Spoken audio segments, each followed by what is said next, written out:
m'a fait tilt quand on m'a proposé le parcours de VAE, c'est que je venais d'arriver sur un poste qui était peut-être un peu au-dessus de ce que je pensais être mes capacités. J'avais une grosse question de légitimité sur ce poste, à savoir qu'est-ce que je fais là et pourquoi on m'a pris moi sur ce poste-là et pas quelqu'un d'autre.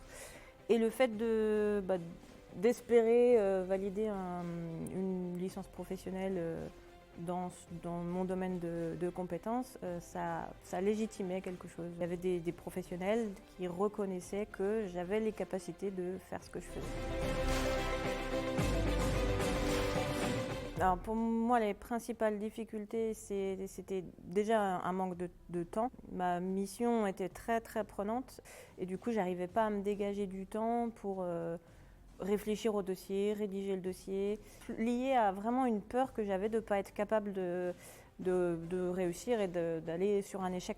Avec mon accompagnatrice, on a mis en place des choses pour ne pas arrêter complètement la démarche. Et à ce moment-là, vraiment, je me suis mis à 100% dans la démarche VAE, la rédaction du dossier. Et c'est comme ça que j'ai pu rendre quelque chose. Le fait d'avoir des points réguliers qui étaient prévus d'une fois sur l'autre, où on savait où on allait. Participer aux ateliers aussi concernant le passage du jury, ça a été très intéressant. Parce que finalement, on rédige le dossier et une fois le dossier rédigé, on doit se préparer quand même à l'oral qui est complètement différent.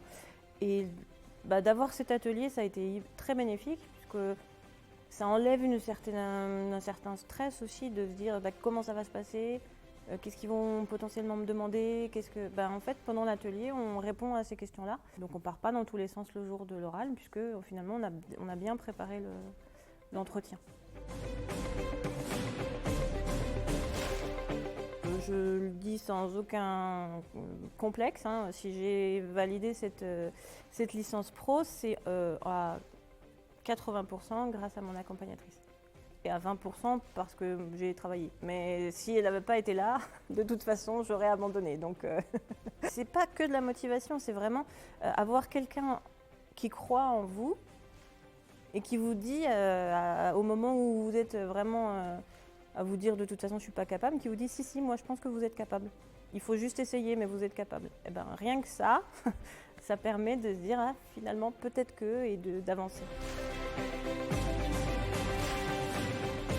Plutôt bien parce que c'était vraiment exposer une situation au travail et moi je suis quelqu'un de passionné par mon travail, donc d'en parler ça me pose pas de soucis particuliers et l'échange qu'on a pu avoir avec le professionnel qui était finalement un professionnel d'une entreprise avec laquelle je travaillais au quotidien était vraiment très intéressant. Donc j'ai pas ressenti le stress du je suis en train de jouer mon examen, mais j'étais plus dans un échange. Je partageais mon expérience et puis j'avais des questions et voilà, mais j'avais pas la pression de l'examen finalement.